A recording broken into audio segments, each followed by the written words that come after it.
Artıq İsrail-İran müharibəsinin 6-cı günüdür. Bu gün İsrail Kirmanşahda 5 İran döyüş helikopterinin məhv edilməsi görüntülərini yayıb. Kirmanşah şəhərinin şərq girişində yerləşən İmam Həsən qarnizonu da bombalanıb. Ardınca isə İranın İsrailin Hayfa şəhərinə endirdiyi raket zərbələrindən sonra şəhərin görüntüləri paylaşılıb. Hazırda Hayfa şəhərində vəziyyət belədir.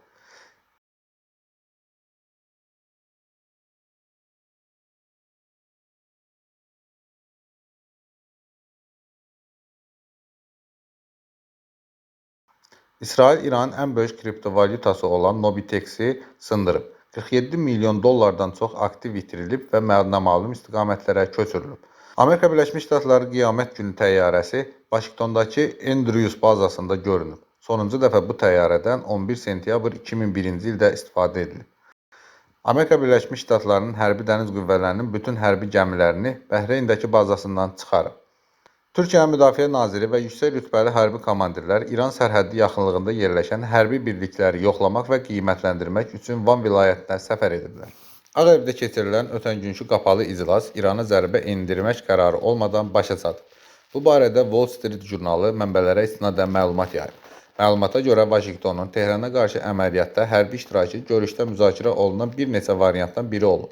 Lakin Amerika Birləşmiş Ştatları rəhbərliyi növbəti addımlar barədə qərar verə bilməyib.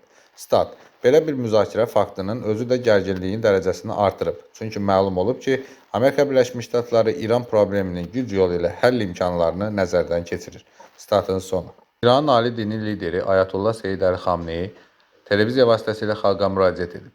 O bildirib ki, İran xalqı tətbiq edilmiş müharibəyə qəti şəkildə müqavimət göstərir. Eyni zamanda tətbiq edilən sülhə də qəti müqavimət göstərəcək. Bu xalq heç vaxt təzyiqlərə təslim olmayacaq. O, həmçinin Amerika Birləşmiş Ştatlarına da sərt xəbərdarlıq edib. Xamneyi bildirib ki, İran tarixinə və xalqına bələd olanlar təhdid dili ilə danışmaqdan daha yaxşı bilirlər. Amerikalılar başa düşməlidirlər. Hər hansı bir hərbi müdaxilə şübhəsiz ki, geri dönməz zərərə gətirəcək. Statın sonu.